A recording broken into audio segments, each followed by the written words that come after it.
Hello, everybody.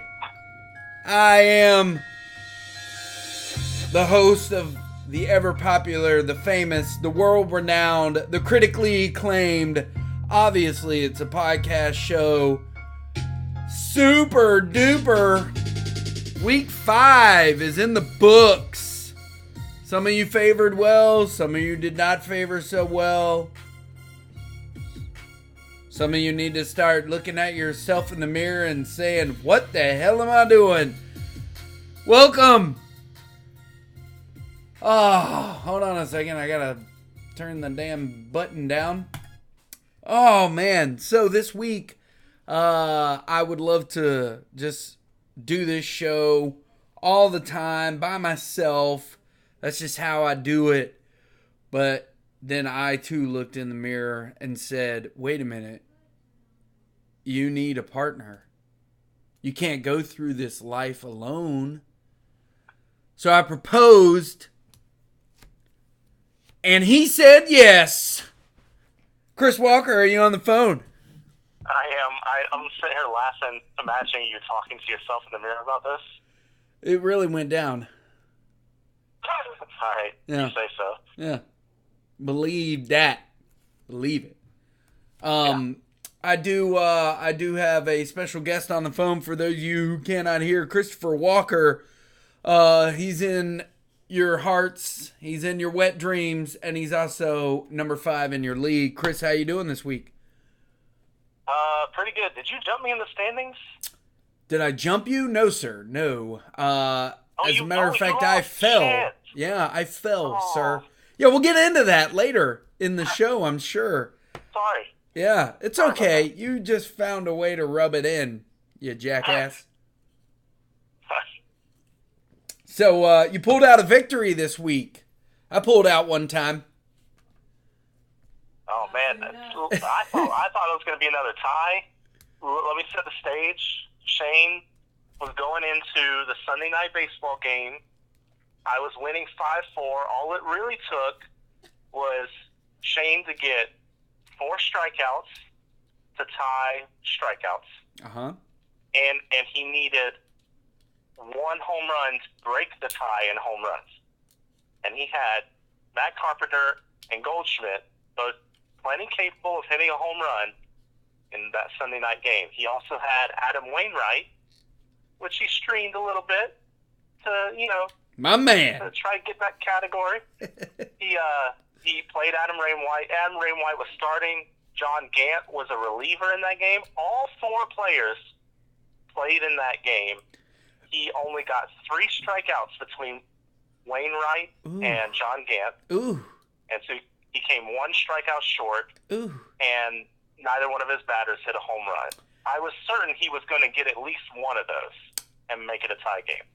Yeah, that's pretty, you dodged a bullet there, sir. I will go ahead and kindly remind Mr. Shane of a certain team that he competed against last year in the final week of the season had those very 2 same batters on his team, and they let him down. So maybe that's a little bit of foreshadowing for your season to come there, Mr. Shane. Don't rely on Paul Goldschmidt or Matt Carpenter to give you success. Wow, that's an amazing pull right there. Yeah, you like that, don't you? Yeah, they let me down. Now they're there to let you down. So you're welcome for that. They'll do good for you during regular season matchups, no problem. But when it comes down to it, which obviously they didn't come through in a regular season for him, so that idea is out the window. Well, man, that was the not the game of the week, but we can go ahead and talk about who I deemed the game of the week, and it actually will be a 2-part discussion because the game of the week I deemed between Ray and Eric, and it didn't end up exactly how one would want it to, but it did have a close stat line. But overall, from what I understand, Ray 6-2. made it competitive up until the last couple days. Yeah, and that's where the oops comes into play. And unfortunately, the beautiful Ray left Max Muncy on her bench not once, but twice, 3 times a lady. On Saturday, Muncy hit her a 3-run home run, I believe. I didn't write it down. And then Muncy, still sitting on the bench, waiting to help his manager out with another home run. And then Jay Bruce decided to hit a grand slam as well on the bench. A lot of stats left there, beautiful Ray. And therefore, you got the oops of the week and the loss. She's listening, but she's ignoring me. But you know what? That's all right. Did you hear that? Yeah. You heard that one? Did I hear it? Of course I heard it. No, I mean, did you hear the, hold on one second. Fuck you, Chris. Now, did you hear that? Oh, no, I didn't hear that part. Was that really necessary? It's always necessary, sir. We're not even playing this week. Like, We seriously, play. I mean, Well, she seriously. speaks on my behalf, so technically, you know. All right, fair enough. All right. So again, last week, game of the week, Eric. I was obviously pulling for the beautiful Ray to pull out a victory, because the men in her life just don't seem to be pulling out at the opportune time. And she let me down. Eric ended up having a good Sunday, I believe, and hit a few home runs. Contreras and I think Brantley got him one and Beckham got him one, if I'm remembering correctly. But it did kind of prove my theory going into it, or coming down the stretch, that where would Eric be without Christian Yelich? Your thoughts? Interesting. Oh, I think it's a fabulous theory. I think Eric is really going to regret it. Now, who knows? Maybe Acuna actually starts setting the world on fire, which you were so patiently waiting for until recently. Yeah. And what he's really thrilled about is the pitcher coming in the deal. Thinks that this is the kind of pitcher that can lead the league in strikeouts, and he was in desperate need. Well, I don't know, desperate need. He loves accumulating those kind of pitchers. Therefore, despite Yelich being so superhuman in the last month or so, it was too good to pass up, the pitcher was. What I'm looking at right now in their stat line as well is that they were so marginally equal in the ERA, neither one of them got the stat. You know how they'll break it down to the 10th, the 100th decimal point? No, they are 4.44 on the ERA. That is crazy. Wow. That's pretty crazy. That is crazy. So, yeah. And they each pitched 73 innings equal. That's nuts. It is nuts. That's pretty, that's an alarming stat. So, but anyway, so there we go. I can scratch that off the list. The game of the week last week, Ray didn't pull one out. Eric remains top one. Ray, I think, still is in 10th or 11th place. So the league standings are as follows. Swinging and missing. I feel that Eric's probably going to keep that team name because he's probably superstitious and believes that team is probably bringing him luck.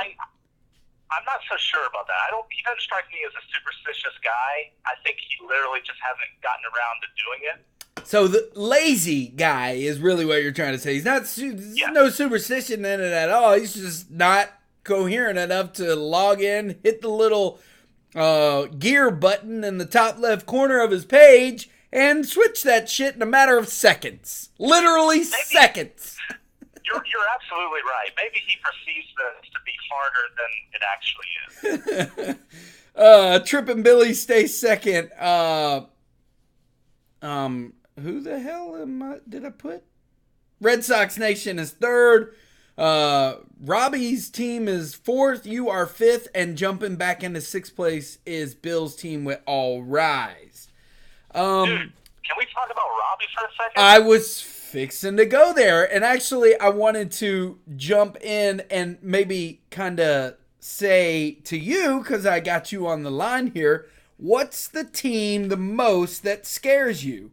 Go. It is totally Robbie's team. Robbie's team scares the shit out of me. And here's why. I mean, this is just why he personally scares me. He matches up in all the stats that I'm terrible at, and he can be competitive in the stats that I am good at. That is a terrifying combination. Yeah, he's got great batting. I think his pitching is holding up so far.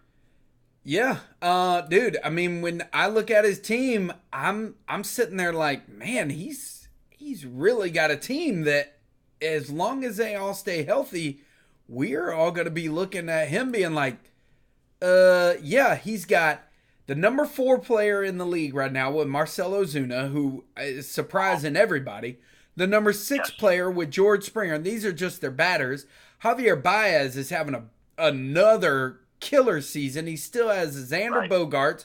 Jose Abreu's going stupid. And he's got Mookie Betts, who is arguably the second best fantasy player, number 2 overall in the drafts. And he's got Matt Chapman.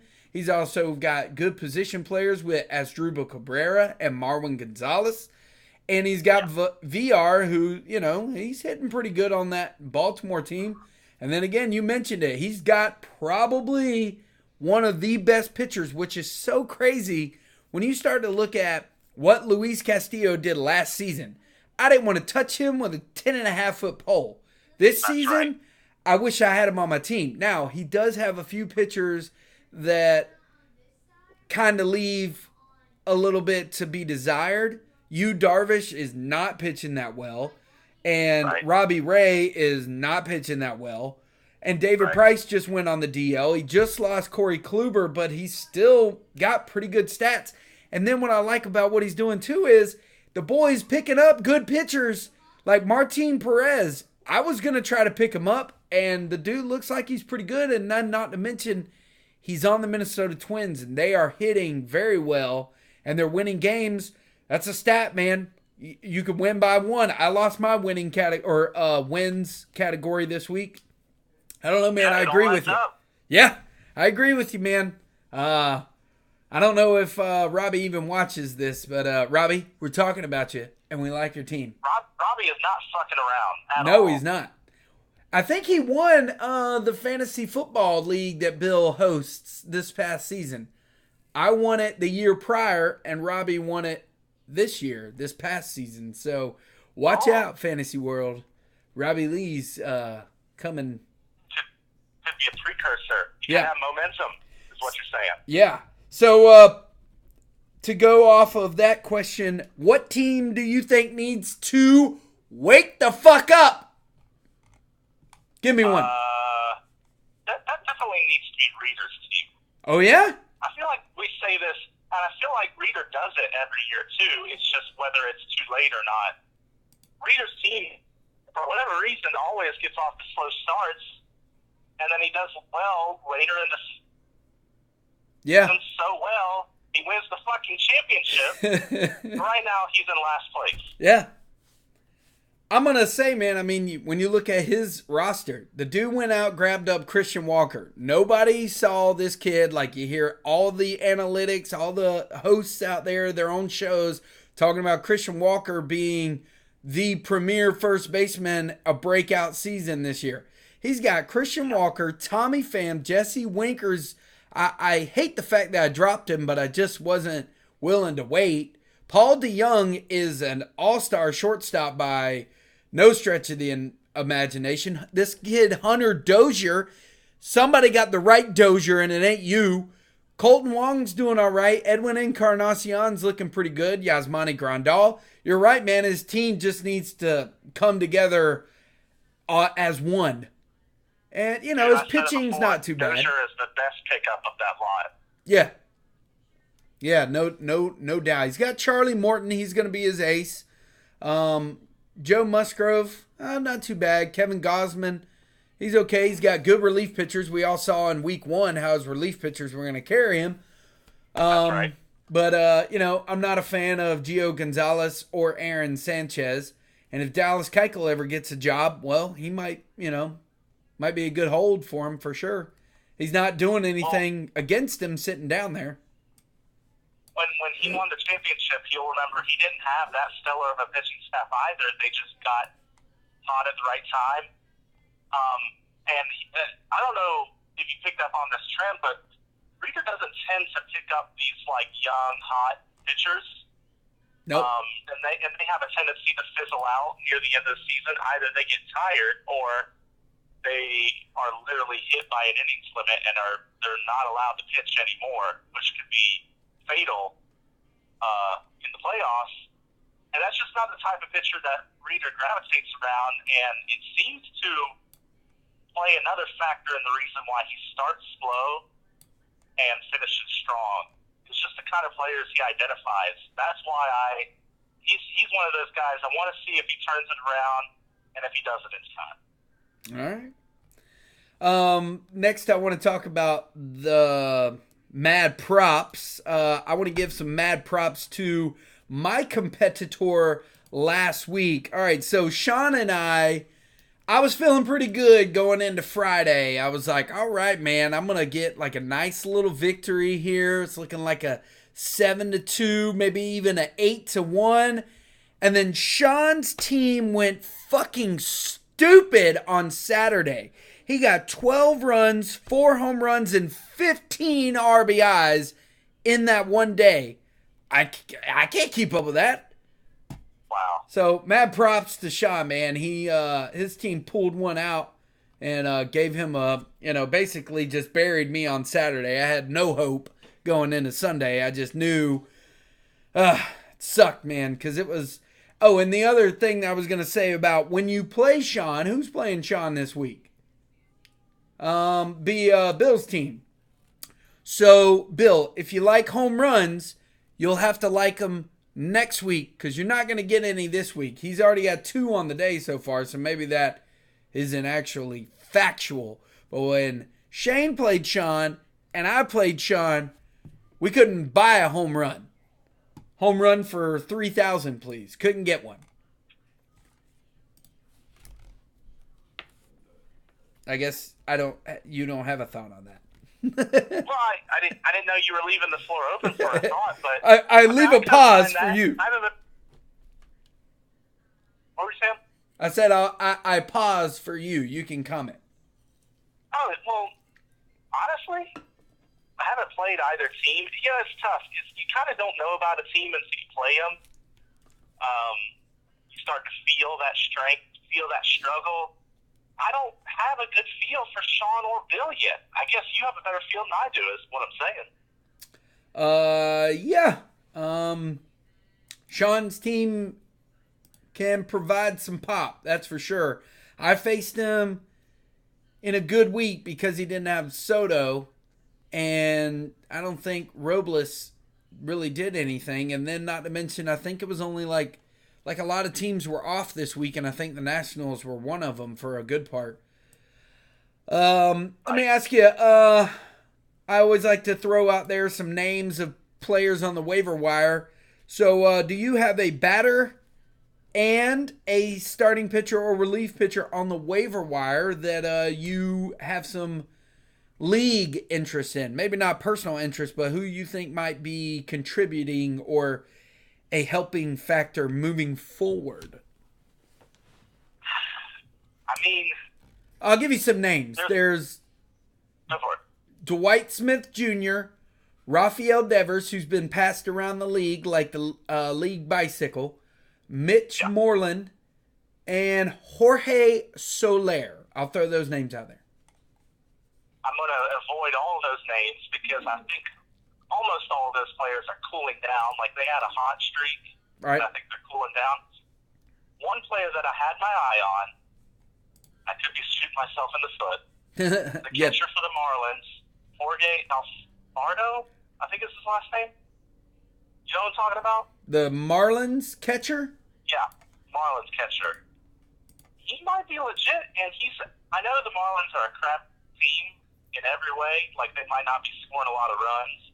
It's going to be important, for somebody's fantasy output. But Jorge Alfaro, whatever you say his name.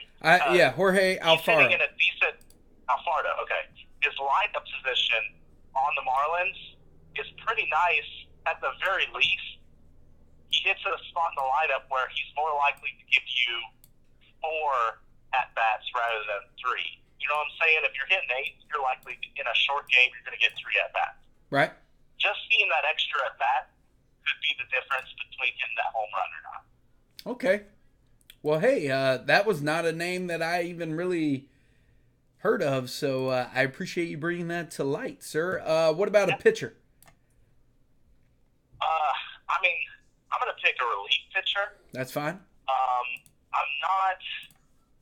I'm trying to pick one that isn't going to conflict with my personal interests. You got to be careful. I really do have to be careful. I'm trying to think of somebody that's fighting for saves right now. Well, let me ask you. Okay, so I'll ask you this so you're not giving away your strategy. What do you think about the bullpen bullshit situation that still is in my Atlanta team? Is it Luke Jackson today? Is it AJ Minter tomorrow? Is it Josh Tomlin any day of the week? I mean, what's going on? They need to sign Craig Kimbrell like yesterday. Yeah. They're not going to sign him because they don't want to give up the draft pick.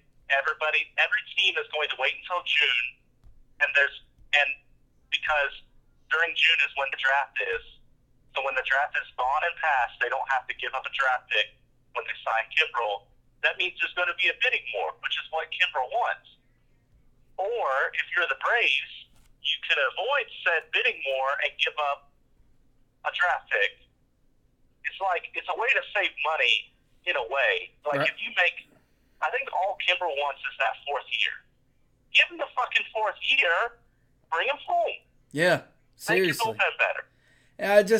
I mean, AJ really, Minter has a home run problem right now. The rest of their bullpen is straight trash, except for Vizcaino, who's injured. Yeah.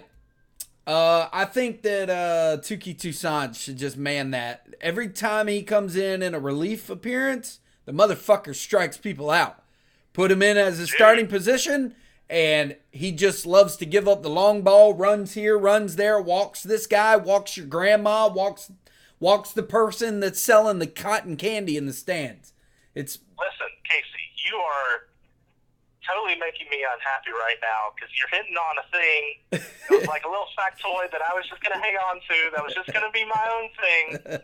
But another reason why the Braves are holding off is because they think one of their younger pitchers can pull some bullpen work temporarily. And sometimes that temporarily could lead to, okay, well, he's our closer. Yeah, I don't understand where this like entitled title position of no, he's a starting pitcher. No, bitch, he's making money. Put him in a role that helps you win games and gets you to the postseason. I mean, what are we talking about here? What's the problem? Oh, well, he's a starting pitcher. No, he's a pitcher. That's it. I mean, the Tampa Bay Rays got to figure it out, and it seems to be working down there. The rest of the league needs to probably figure something out. I'm just fine with, being a fan of that team of, I don't care who you roll out there and what their actual role is on your roster for the foreseeable future. But for right now, why don't we just do this? Okay? Couldn't have said it better myself. Thank you, sir. All right. All right, so we went through batters of interest. Top players, man. Let's see here. All batters, all players. Sorry, I did not write names down because I wanted us to be That's all right. On the fly. Yeah. So, let's see here.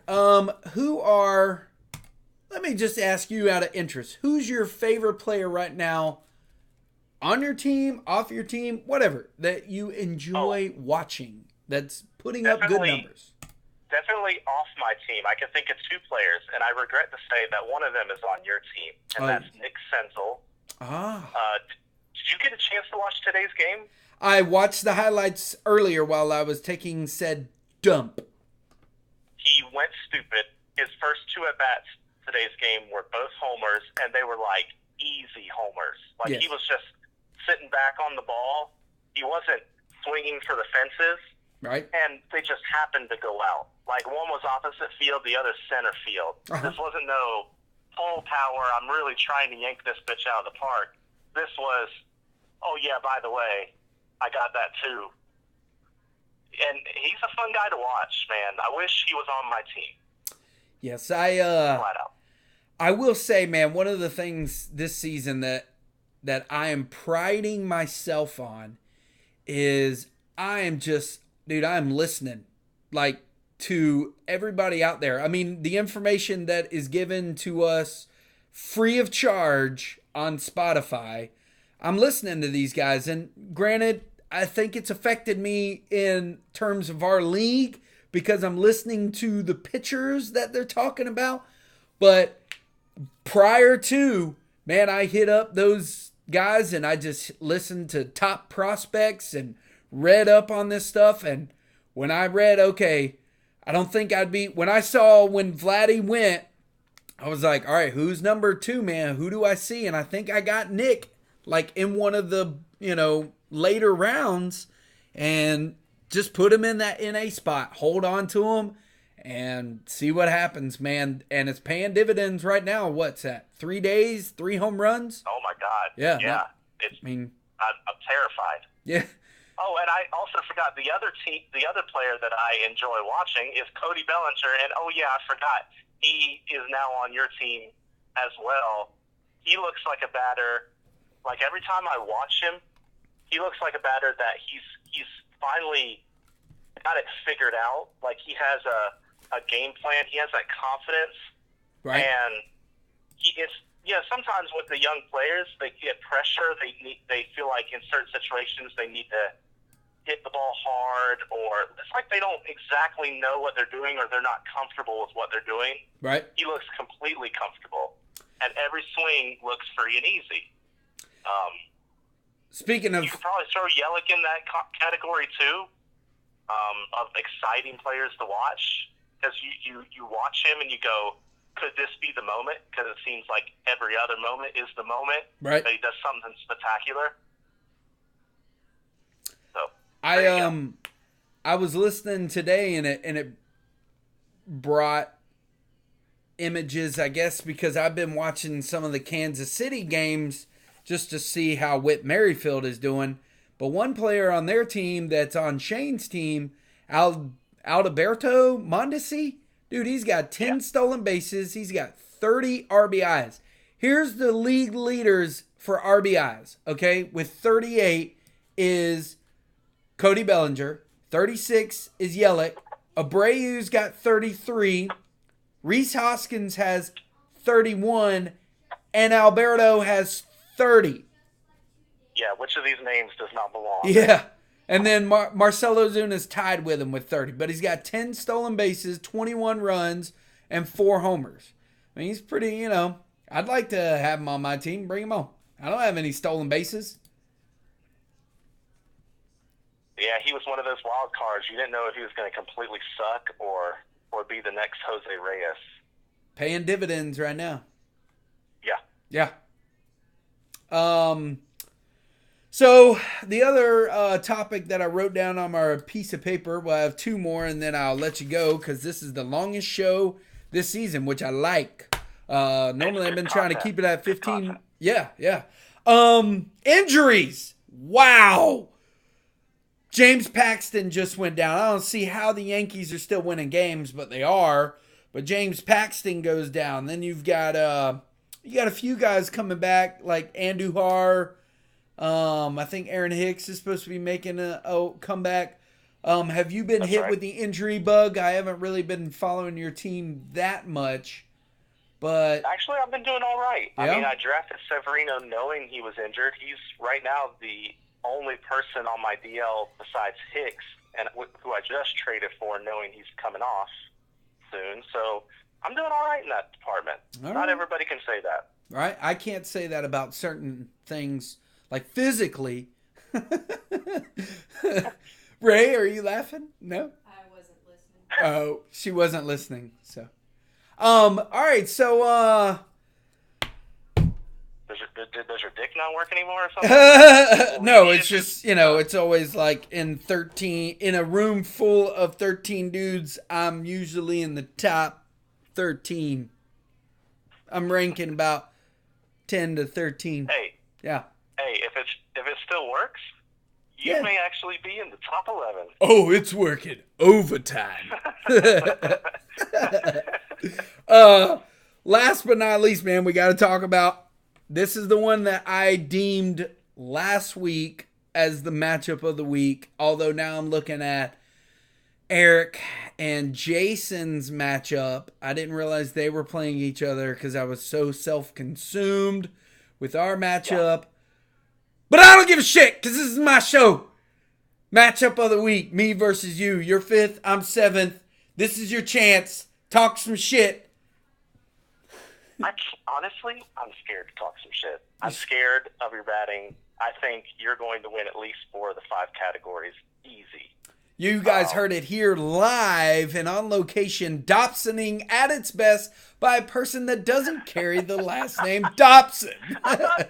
It's not Dobsoning if you truly believe it. I think I'm going to crush your pitching. Your pitching is terrible. My pitching is garbage, sir. It's garbage. I think you might stream your best, and I'll still win strikeouts. Dude, I can't stream no more. I've got to stop this madness. I think you might win the wins category. I think I got the other 4. So in other words, it's coming down to probably a 5-5 tie projected. I hate it. And I'm like, really? Another close game? Well, it's keeping you in the top 6, and that's all you need, baby. I can't wait to play some... Where's Keith when you need him? Are you saying we have garbage players on our league?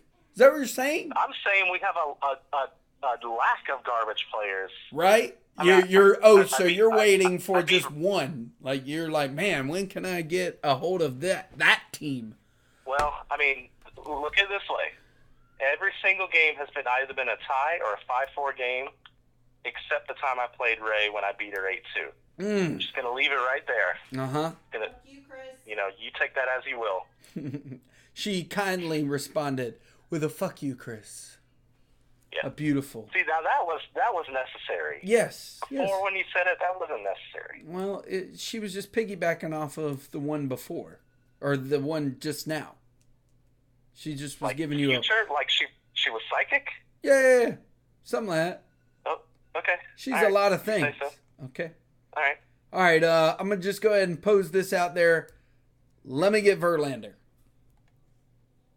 Alrighty then. We can pick back up later if you want to. Let me get Verlander. All right. I don't think so. All right, man. It's been a pleasure. 33 minutes and counting. Do you have any final thoughts? I think it was a great show. I was glad to be a part of it. I'm here to make sure I whip that Dobson ass. Yeah, uh-huh.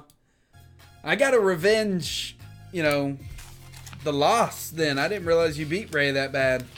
She hasn't been beat that bad in a long time. By a man, anyways. I was kind of disappointed in that score. It needed to have been more. Uh-huh. Sure. Notice how close everything was in that game. Yeah, everything was close, Ray said. The score was different. Okay. I don't remember it that way, but all right. Man, it's been a pleasure. I hope everybody has a wonderful week. I hope to see all of you at the ball field this coming up weekend to not only bask in the ambiance of Ray Dobson singing the national anthem for the 2nd consecutive year at the Jumbo Shrimp ball game, but to celebrate one Aiden Dobson turning 10 years old. Can't believe it. Holy shit. We're getting old. That concludes our show. I'm trying to ride this thing out to 35 minutes on the dot. Chris, give me one final thought. I am the greatest. My greatness is great. What else is there to say? I mean, Oh, that's so good.